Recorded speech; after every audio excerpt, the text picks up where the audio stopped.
scene has changed from Florence to Rome, from the city of hard heads, sharp wits, light feet, graceful movement, to a city of weight, a city that is like a huge compost heap of human hopes and ambitions. A wilderness of imperial splendor, despoiled of its ornament, almost indecipherable. Only one bronze emperor, Marcus Aurelius, who was above ground in the sunshine throughout the centuries.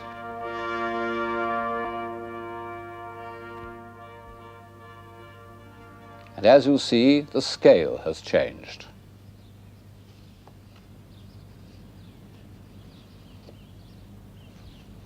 This is part of the courtyard of the Vatican, at the end of which the architect Bramante has built a sun trap known as the Belvedere, from which the Pope could enjoy a view of the ancient city. And it's in the form of a niche. But instead of being designed to hold a life-size statue, as it would have been 50 years earlier, it is enormous. In fact, it has always been known as Il Nicchione, the monster niche. It's the outward and visible sign of a great change that overcame the civilization of the Renaissance in about the year 1500. This is no longer a world of free and active men, but a world of giants and heroes. A world of giants. This bronze pine cone, and it really is a big pine cone, came from that earlier world of giants' antiquity. It was supposed to have been the point at which the chariots turned in their races round the hippodrome. And since in that hippodrome many Christian martyrs were put to death, it was here that the Christian church elected to make its headquarters. Huge, cloudy concepts compared to the sharp focus of Florence. But in Rome, they weren't so cloudy after all, because the huge buildings of antiquity were there. Very much more of them than we have today. Even after 3 centuries in which they were used as quarries, and in which our sense of scale has expanded, they still are surprisingly big. In the Middle Ages, men had been crushed by this gigantic scale. They said that these buildings must have been the work of demons, or at best they treated them simply as natural phenomena, like mountains, and built their huts in them, as who should take advantage of a ravine or sheltering escarpment.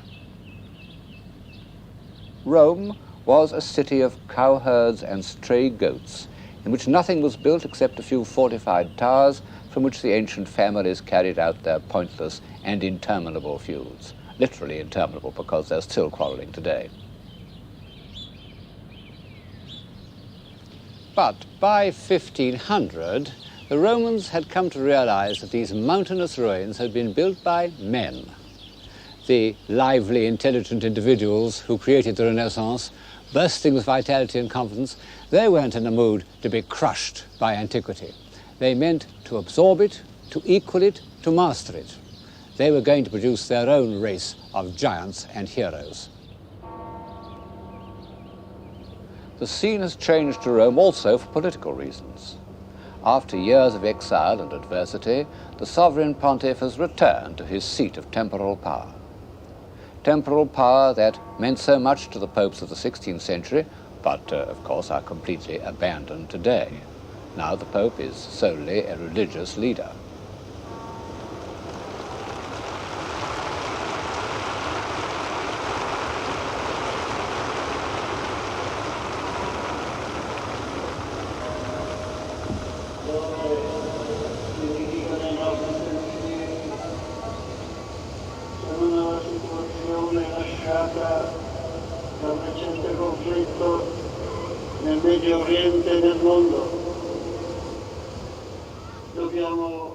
In what is commonly described as the decadence of the papacy, the popes were unusually able men who used their international contacts, their great civil service, their increasing wealth in the interests of civilization. And even Sixtus IV, who was as brutal and cunning as he looks, founded the Vatican Library and made the great humanist Plotina its first prefect. And here we see, for the first time, the splendid head of the young cardinal who, more than any man, was destined to give the high Renaissance its heroic direction, Giuliano della Rovere. What a lion he looks compared to the donkeys of the papal secretariat. And when he became Julius II, he was able, by magnanimity and strength of will, to inspire and bully 3 men of genius, Bramante, Michelangelo, and Raphael. This program is about a few individuals of genius. And two of them, Michelangelo and Raphael, were, to some extent, the creation of Julius. Without him, Michelangelo would not have painted the Sistine ceiling, nor would Raphael have decorated the papal apartments. And so we should have been without two of the greatest visible expressions of spiritual power and humanist philosophy. Well, this splendidly over life-size character conceived a project so audacious, so extravagant, that to this day the very thought of it makes me feel slightly jumpy. He decided to pull down old St. Peter's. It was one of the largest and most ancient churches in the world, certainly the most venerable, because it stood on the place where St. Peter was supposed to have been martyred. Julius decided to pull it down and put in its place something even larger and more splendid. In his thoughts for the new building, he was influenced by two Renaissance ideals. It must be based on perfect forms, the square and the circle, and it must be on a scale that surpassed even the grandiose ruins of antiquity. And he called on Bramante to provide a plan. He didn't get very far with it. You know, great movements in the arts, like revolutions, don't last for more than about 15 years. After that, the flame dies down.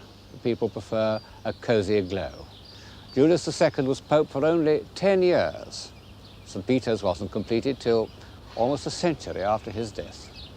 But the first step in this visible alliance between Christianity and antiquity was taken when Julius decided to pull down the old basilica and rebuild it in rivalry with the enormous remains of Roman architecture. In the 15th century, Greco-Roman sculpture had become a shining, almost inaccessible model to the more adventurous artists, and collectors had begun to compete for fine examples. The greatest prize in the papal collection was the Apollo of the Belvedere, an ideal of godlike beauty. But for some time, these discoveries didn't influence their mental picture of antiquity.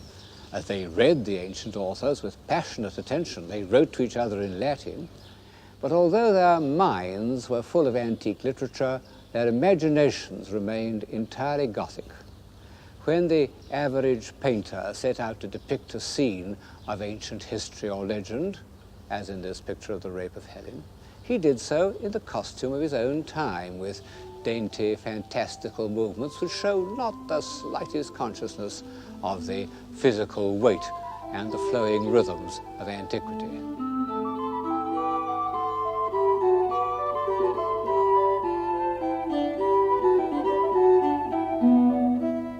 Well, these are not ancient Greeks, but 15th century Florentines. And the funny thing is that the humanists, who took such trouble about the text of an author like Livy, accepted a picture like this of the death of Julius Caesar as a correct representation of the event. And as long as there was this rather comical discrepancy between the written word and the image, antiquity couldn't exert its humanizing power on the imagination. I suppose that the first occasion in which the dream of antiquity is given a more or less accurate visible form is the series of decorations representing the triumph of Caesar, done for the court of Mantua by Mantegna in about 1480.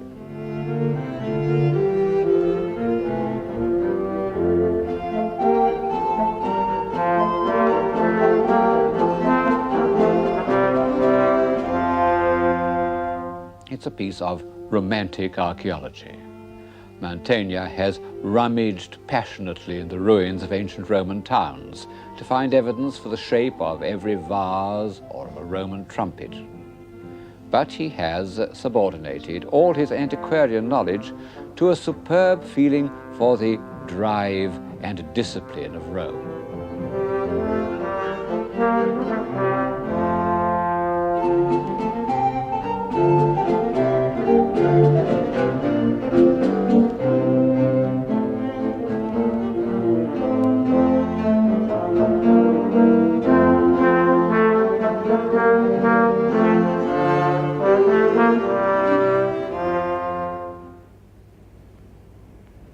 I said that the gigantic and the heroic spirit of the High Renaissance belongs to Rome, and it's true. But there was a sort of prelude in Florence.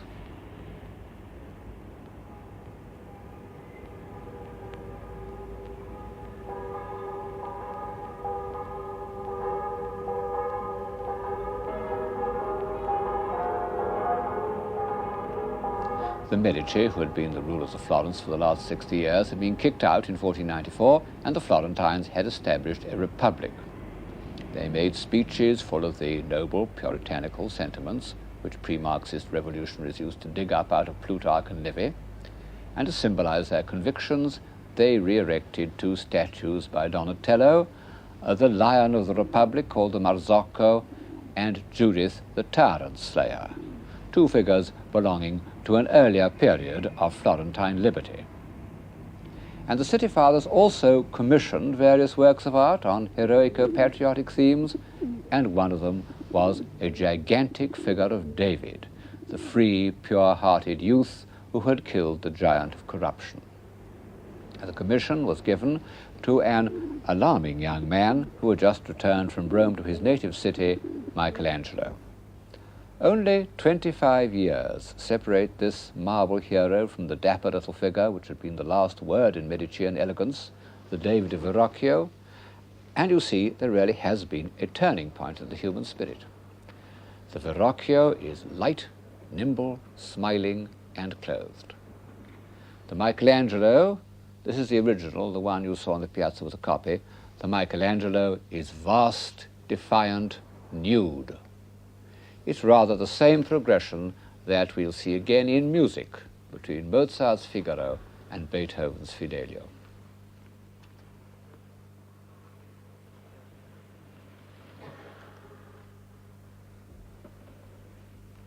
What a man.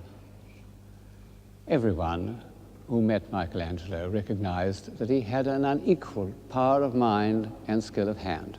Even as a boy, his spiritual energy terrified people. Personally, I believe that this small figure, which he carved in Bologna when he was under 20, is a self-portrait. And it shows that he never changed, except that he grew sadder like the rest of us.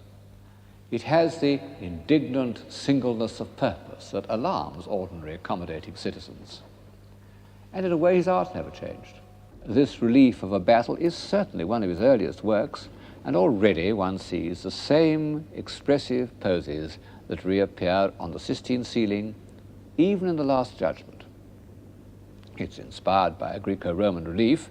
Antique art was always to Michelangelo a kind of quarry from which he dug out his ideas of form. But of course, it's still rather a rough version of antiquity, and when he went to Rome, he was able to make much more finished versions of antique sculpture, some that were actually passed off as originals. This one even achieves some of the unpleasant smoothness of a Roman copy. But when he returned to Florence, he was able to charge this worn-out style with his own vigor and potency. Seen by itself, the David's body might be some unusually taut and vivid work of antiquity. It's only when we come to the head that we're aware of a spiritual force that the ancient world had never known. I suppose that this quality, which I've called heroic, isn't a part of most people's idea of civilization. It involves a contempt for convenience and a sacrifice of all those pleasures that contribute to what we usually call civilized life. It's the enemy of happiness. And yet, we recognize that to despise material obstacles and even to defy the blind forces of fate is man's supreme achievement.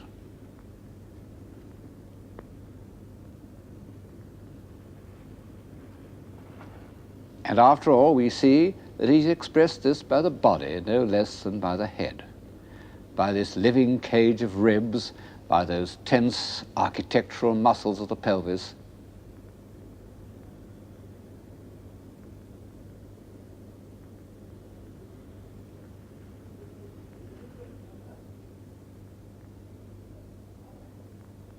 Above all, by this huge Florentine hand, so far from the antique tradition of ideal beauty.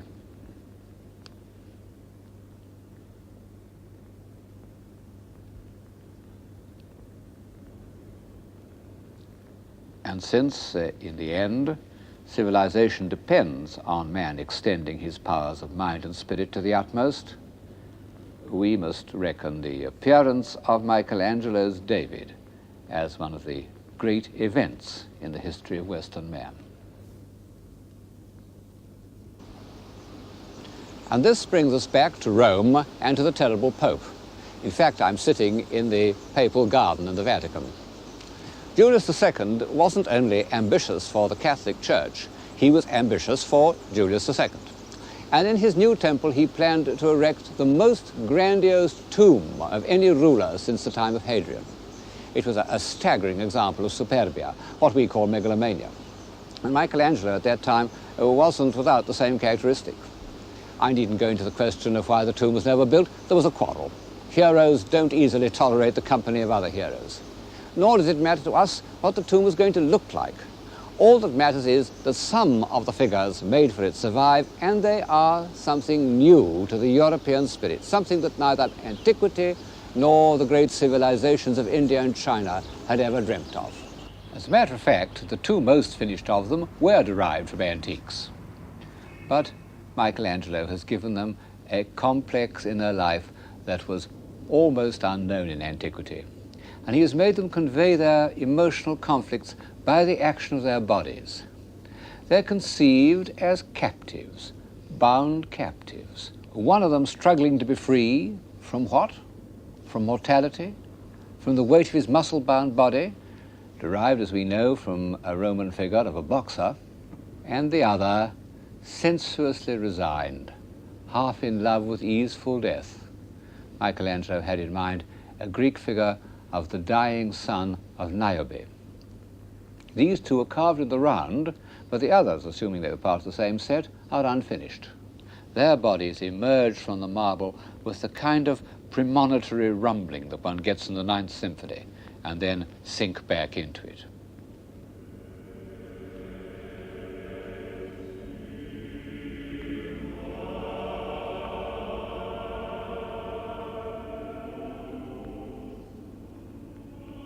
To some extent, the rough marble is like shadow in a Rembrandt, a means of concentrating on the parts that are felt most intensely. But it also seems to imprison the figures. In fact, they're always known as the prisoners, although there's no sign of bonds or shackles.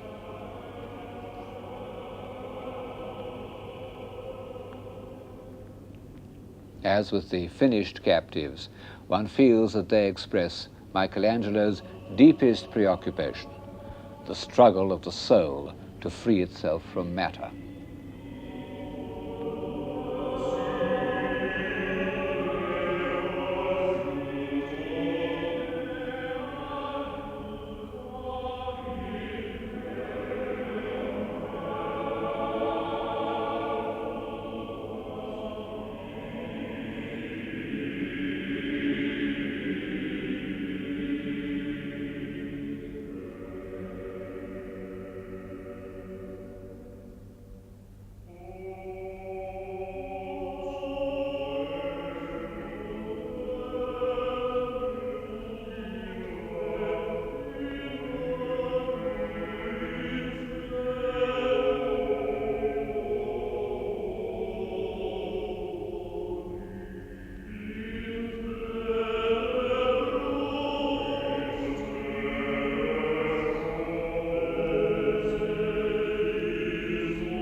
I'm standing in the Sistine Chapel, and above my head is one of the greatest works of man, Michelangelo's ceiling. People sometimes wonder why the Italian Renaissance didn't make more of a contribution to philosophy. The answer is that the most profound thought at the time wasn't expressed in language, but in painting, just as in the early 18th century it was expressed through music. And of this truism, the chief example is Michelangelo's ceiling. We owe it to Julius II. Ever since Michelangelo's earliest biography, the Pope has been blamed for diverting his energies from the tomb on which he'd set his heart and putting him to work on the painting of the Sistine ceiling. It was even said to be a plot devised by his enemies. Well, I think it was a stroke of inspiration. The original project of the tomb included almost 40 marble figures, over life size. How could Michelangelo ever have done it? It's true that he carved marble faster than any mason, but even with his heroic energy, the tomb would have taken him 20 years, during which time his mind was changing and developing. And the very fact that in the ceiling he decided to depict scenes, not simply to concentrate on single figures, allowed him a range of experience which would hardly have been possible in the more concentrated medium of sculpture. Look at this woman holding her child in front of her, and these piled up men looking across the flooded landscape. And this wretched woman lying there in misery, abandoned. All these show a human side of Michelangelo, which will scarcely appear again. The ceiling also allowed him to express his thoughts about the divine plan. But were they his thoughts? You know, in most philosophical paintings of the Renaissance, the ideas were suggested by poets and theologians. But in one of Michelangelo's letters, he says that the Pope had told him to paint what he liked. So I suppose that the subject of the ceiling was largely his own idea. And perhaps this is one of the reasons why it's so difficult to interpret. It's an extremely complex work. Viewed from the ground, there's an acute physical difficulty in concentrating long enough to relate the scenes and the individual figures to each other. Some scenes are clear, the contrast between the confident, sensual twist of Eve's body before the fall and the huddled, desperate animal after. As for the general scheme, I think at least one thing is certain. The Sistine ceiling passionately asserts the unity of man's body, mind, and spirit.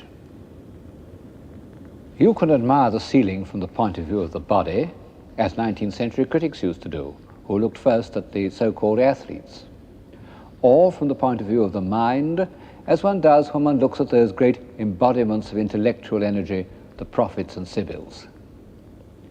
But when one looks at the sequence of stories from Genesis, I think one feels that Michelangelo was chiefly concerned with the spirit. As narrative, they begin with the creation and end with the drunkenness of Noah. But Michelangelo compels us to read them in reverse order, and indeed they were painted in the reverse order. Over our head as we enter the chapel is the figure of Noah, where the body has taken complete possession. At the other end, over the altar, is the Almighty dividing light from darkness, in which the body is being completely transformed into a symbol of the spirit, and even the head, with its too evident human associations, has become indistinct. In between these scenes comes the central episode, the creation of man. It's one of those rare works which are both supremely great and wholly accessible, even to those who don't normally respond to works of art. Its meaning is clear and impressive at first sight, and yet the longer one knows it, the deeper it strikes. Man, with a body of unprecedented splendor, is reclining on the ground in the pose of all those river gods and wine gods of the ancient world who belonged to the earth and did not aspire to leave it. He stretches out his hand so that it almost touches the hand of God, and an electric charge seems to pass between their fingers. Out of this glorious physical specimen, God has created a human soul. Behind the Almighty, in the crook of his arm, is the figure of Eve, already in the Creator's thoughts, and already one feels a potential source of trouble. It's possible, I think, to interpret the whole of the Sistine ceiling as a poem on the subject of creation, that godlike gift which so much occupied the thoughts of Renaissance man.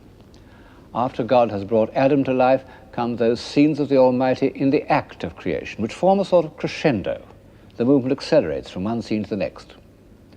First of all, God dividing the waters from the earth, and the Spirit of God moved upon the face of the waters. I don't know why these words give one such a feeling of peace, but they do. And Michelangelo has conveyed it by a tranquil movement, a gesture of benediction. Then in the next scene, the creation of the sun and moon, he doesn't bless or evoke, but commands, as if dealing with these fiery elements required all his authority and speed. And to the left, he switches off the scene to create the planets.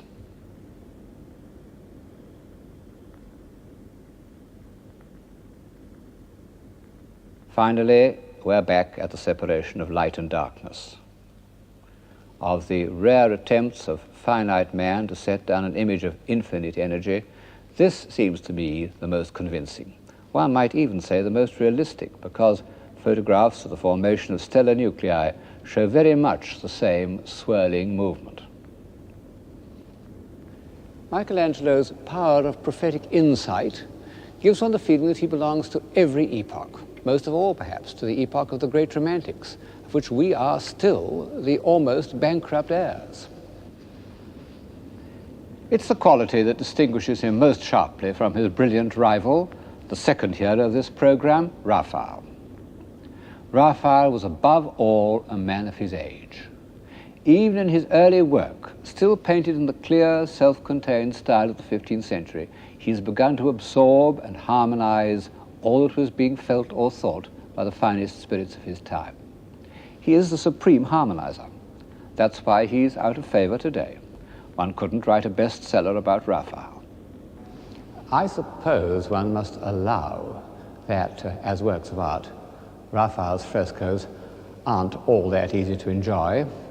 Even in the 18th century, when Raphael stood at the summit of an established Olympus, Sir Joshua Reynolds warned young artists not to be disappointed by their first visit to the stanza, but to go on looking and looking till finally they understood the restrained but perfectly balanced language in which he expresses his ideas.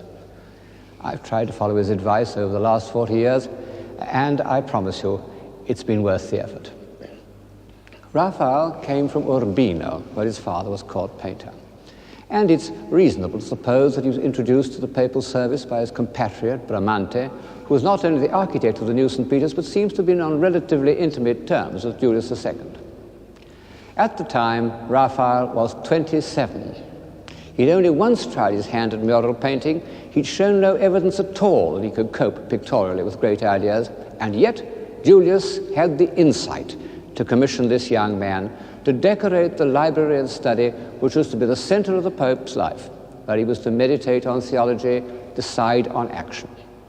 The decorations must, in some sense, project and harmonize his thoughts. No doubt Raphael had passed much of his boyhood in Urbino in the Paris Library, where paintings of poets and philosophers and theologians were placed above the shelves containing their books. And when he came to decorate what in effect was a branch of the papal library, he determined to carry the same idea further. He would not only portray the figures whose books were on the shelves below, he would relate them to each other and to the whole discipline of which they formed a part. He must have had advice from the learned, cultivated men who made up about a third of the papal curia, but that sublime company wasn't assembled by a committee. It represents human reason. It's always known as the School of Athens, and on the opposite wall is divine reason, known for some reason as the Disputa. On the subsidiary wall, the window wall, is poetic inspiration, Apollo and the Muses, known as the Parnassus. Everything in the groups is thought out. For example, of the two central figures in the School of Athens, Plato, the idealist, is on the left, and he points upwards to divine inspiration. And beyond him, to the left, are the philosophers who appeal to intuition and to the emotions. We recognize Socrates, but many of the others can't be identified. We can be certain only that these noble human beings are passionately engaged in a search for truth.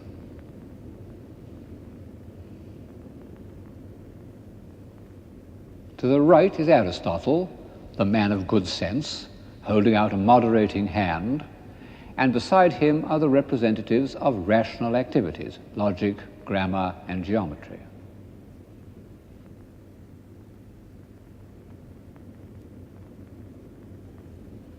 Curiously enough, Raphael has put his own portrait in this group, next to a bearded philosopher who seems to be an ideal portrait of Leonardo da Vinci, perhaps intended to represent Pythagoras.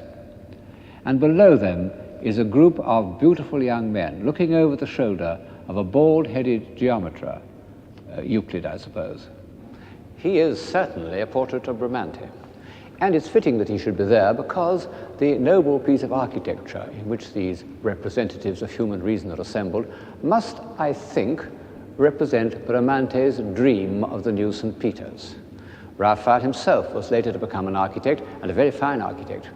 But in 1510, he couldn't possibly have conceived a building like this, one of the most life-enhancing effects of space in art. It may have been designed by Bramante, but Raphael has made it his own. Like all great artists, he was a borrower. But he absorbed his borrowings more than most. One has a vague feeling that these figures are inspired by Hellenistic sculpture. I suppose that's one of the things that makes him distasteful to us. But every figure in this picture is pure Raphael, or every figure but one. This morose philosopher does not occur in the drawing, the full-size drawing for the fresco, which by a miracle has survived. We can see where he comes from, the Sistine ceiling. Michelangelo wouldn't let anyone in there while he was at work, but Bramante had the key. And one day, when Michelangelo was away, he took Raphael in with him. Who cares? The great artist takes what he needs.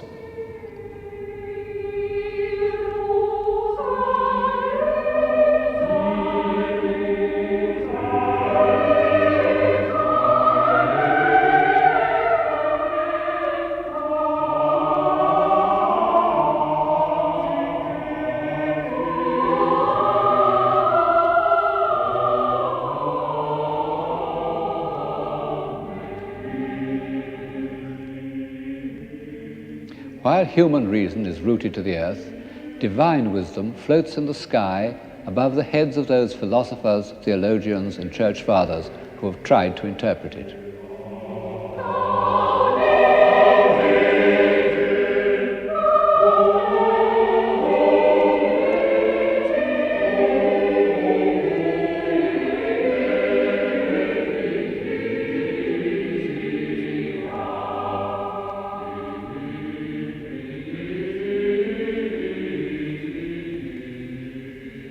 For all these figures, Raphael made studies which are models of the academic style of drawing. He even made nude studies of whole groups to get the underlying structure solid and real enough. How Michelangelesque that left-hand figure is. Then other studies of the flow of drapery. But when he came to the final design, all these ideas are enriched and developed. The seekers after revealed truth are arranged with the same regard for their relations with each other and with the philosophic scheme of the whole room that exists in the school of Athens, insofar as civilization consists in grasping imaginatively all that's best in the thought of a time. These walls represent a summit of civilization.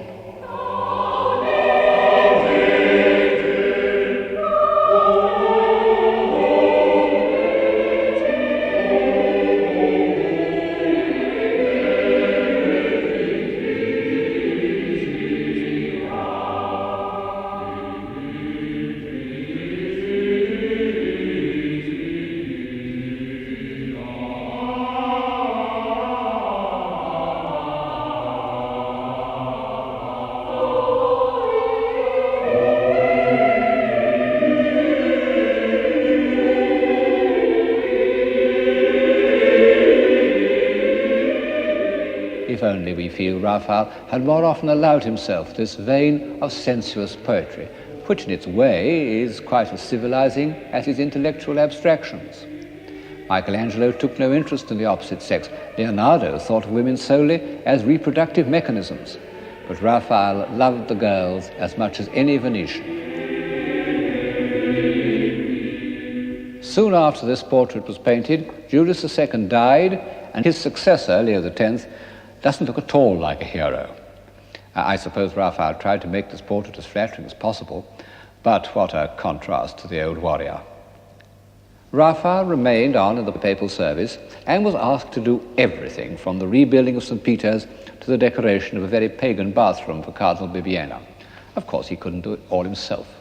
For such a project as the Loggia of the Vatican, one must imagine him making dozens of slight sketches, handing them out right and left to his brilliant young pupils, really young. Giulio Romano was only 16.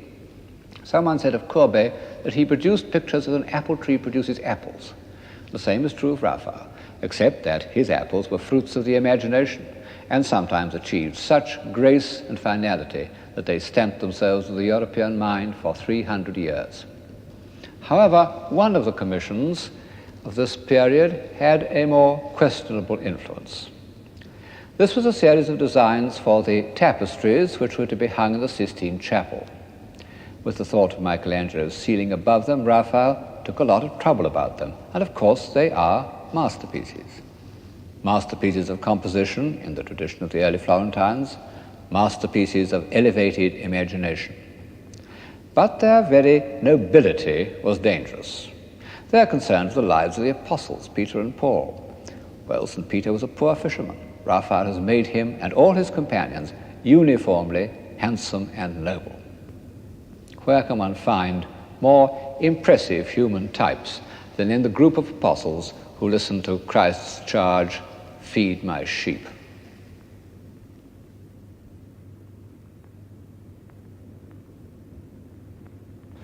It may be good for us to leave our daily chores and move in high company for a short time, but this convention by which the events in biblical or secular history could be enacted only by magnificent physical specimens, handsome and well-groomed, went on for too long, till the middle of the 19th century, in fact. Only a very few artists, perhaps only Caravaggio and Rembrandt in the first rank, were independent enough to stand against it. And I think that the convention, which was an element in the so-called grand manner, became a deadening influence on the European mind. It deadened our sense of truth, even our sense of moral responsibility, and led, as we see in modern art, to a hideous reaction. In the autumn of 1513, soon after the death of Julius, there arrived in the Belvedere, almost exactly where I am now, one more giant, Leonardo da Vinci. Historians used to speak of him as a typical Renaissance man, a kind of successor to Alberti. Well, that's a mistake. In fact, he belongs to no epoch. He fits into no category. And the more you know about him, the more utterly mysterious he becomes. Of course, he had certain Renaissance characteristics. He loved beauty and graceful movement. He shared, or even anticipated, the megalomania of the early 16th century. The horse that he modeled as a memorial to Francesco Sforza was but 26 feet high. He made schemes for diverting the River Arno that even modern technology couldn't accomplish. And then, of course, he had, to a supreme degree, the gift of his time for recording and condensing whatever took his eye. But all these gifts were dominated by one ruling passion, which was not a Renaissance characteristic: curiosity. He was the most relentlessly curious man in history. Everything he saw made him ask why and how, particularly how. And he's left his answers in thousands of sheets of paper and scores of notebooks. I've got in my hands the facsimile of one of these, manuscript B. It deals with practical problems: mill wheels, toothed wheels, ratchets. Architecture, a tower for the Ducal Palace in Milan, the Castello Sforzesco. A church in the style of his friend Bramante. Leonardo was obsessed with the idea of putting a round dome onto a square base. And a stable for the Duke of Milan's famous horses. Very grand stable, the hayloft above, the feeding bars on either side, and a drainage system down the middle.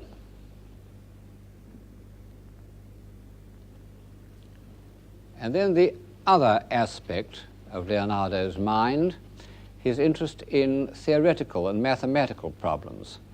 This you see in a manuscript called Manuscript A, where he's studying the light falling, the action of light falling on a sphere, and the interruption of light, forming this continuous modeling.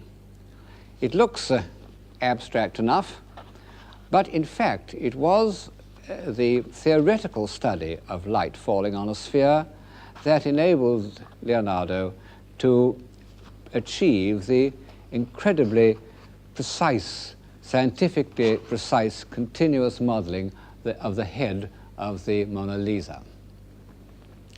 You can see from these manuscripts that Leonardo's curiosity was matched by an indefatigable energy. He's never satisfied with a single answer. He goes on asking the same question again and again, worrying it, restating it, countering imaginary antagonists, till the reader is absolutely worn out. Fortunately, he also left answers in the form of drawings, which are, or appear to be, easier to take in. One can enjoy them for the way in which his eye grasps each form and his hands set it down with a unifying rhythm. But one mustn't forget that they are all, or nearly all, answers to questions. How does one stream of water deflect another? What is the cause of whirlpools? How are rocks formed? What is the reason for stratification? How do storm clouds build up? How do trees mass together? How does a twig support its load of acorns?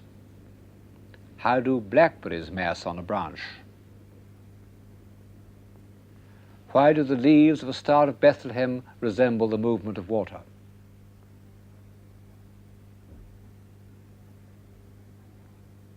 What is the structure of a bird's wing? How does a bird fly? Of all these questions, the ones he asks most insistently concern man. Not the man of Alberti's invocation with wit, reason, and memory like an immortal god, but man as a mechanism. How does he digest?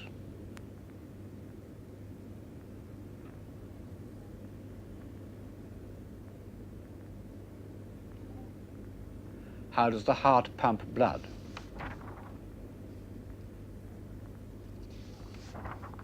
How does a child live in the womb?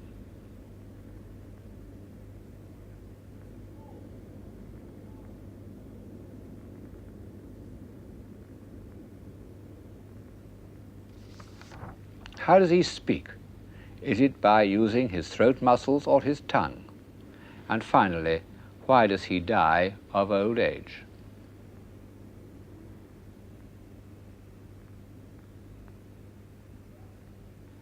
Leonardo discovered a centenarian in a hospital in Florence and waited gleefully for his demise in order to examine his veins. Every question demanded dissection, and every dissection was drawn with marvelous precision.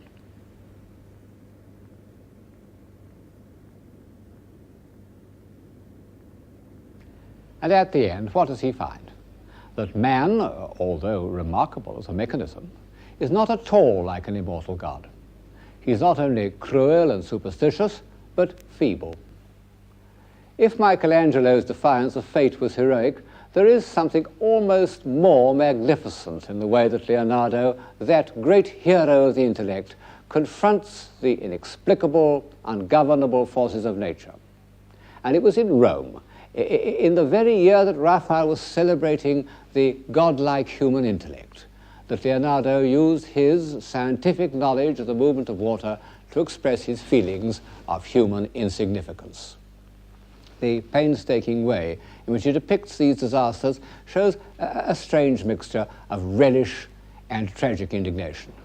On the one hand, he is the patient observer of hydrodynamics. On the other hand, he is King Lear defying the deluge. Blow winds and crack your cheeks, rage blow, you cataracts and hurricanos, spout till you have drenched our steeples, drown the cocks. We are used to catastrophes. We see them every day on film and television. They contribute to our pessimism. But coming from a perfectly endowed man of the Renaissance, these extraordinary drawings of the world destroyed by flood are prophetic.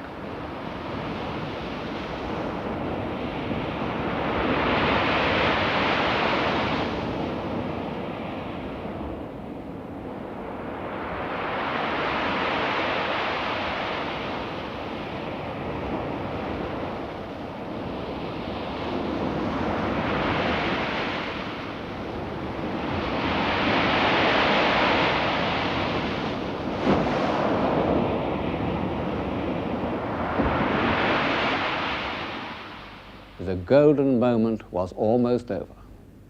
But while it lasted, man achieved a stature that he's hardly ever achieved before or since, because to the humanist virtues of intelligence was added the quality of heroic will.